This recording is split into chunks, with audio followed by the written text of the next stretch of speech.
What's up, guys? Welcome back to the channel. As always, I'm your co-host Donovan Quick, and we have three undrafted free agents that made the 53-man roster. So I want to give a special shout out to these guys and explain why they're here, why they made this roster, and what kind of impact they could have on the team throughout the season. First things first, Julian Hill, undrafted free agent tight end out of Stanford, I believe. And this guy, he could really block. He's a decent pass catcher. It was really a battle between him and Elijah Higgins. Elijah Higgins, our 6th-round pick, was a wide receiver turned tight end. He's decent at blocking, good hands, good route running.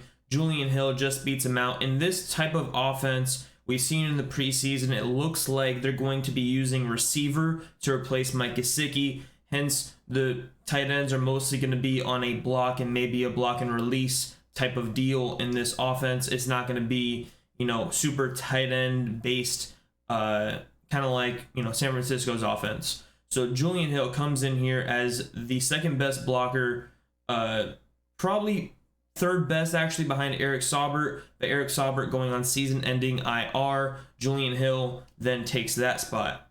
The second one is, huge shout out to this guy. Undrafted free agent, rookie, Chris Brooks out of BYU. And if y'all saw on Fin City Central, this morning, I actually made a prediction that he was going to make the roster over Jeff Wilson, and I thought Jeff Wilson would get traded. Him and Jeff Wilson, very similar skill sets, good pass blocking, and just a tough, angry runner. Jeff Wilson, obviously, with the injury concerns. Chris Brooks, not with injury concerns.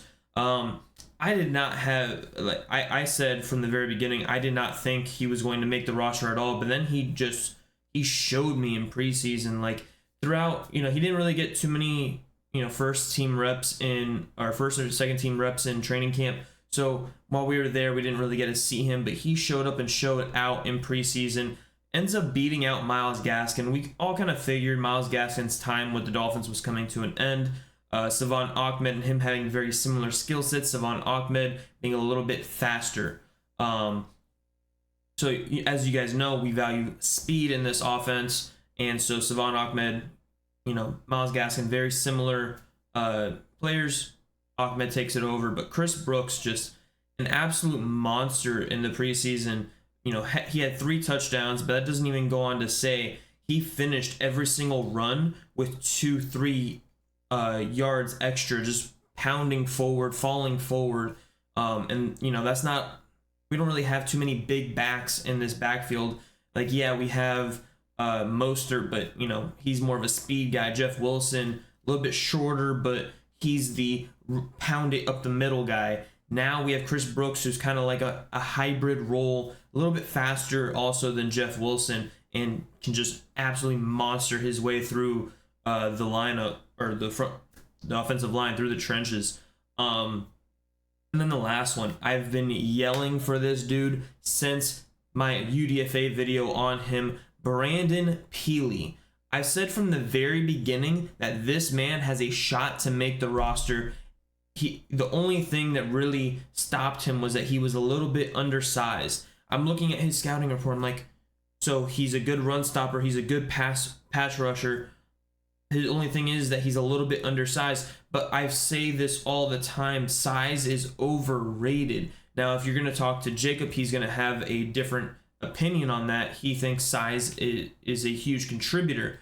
But if you're able to put on tape what you can with your limited size, then I think that, I'd rather have a guy that's undersized like Brandon Pili than a guy like Deshaun Hand, who he has the size, but he doesn't have necessarily the tape to go with his size. Whereas, Brandon Pili's always there. He was a monster in the preseason, and I've said it over and over again, that man's going to make this roster, and he's going to be our 4th defensive tackle behind Wilkins, Sealer, Raekwon Davis. It is now Brandon Pili time in Miami, baby. Let me know what you guys think in the comments below. Do you guys think that these guys are going to have a major impact in year 1? Do you think that maybe one of these guys should have been cut? Do you think someone else should have made it over them? What other UDFAs were you hoping made the roster but didn't?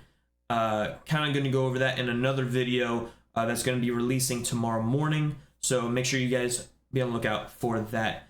That being said, have a great one, guys. Deuces.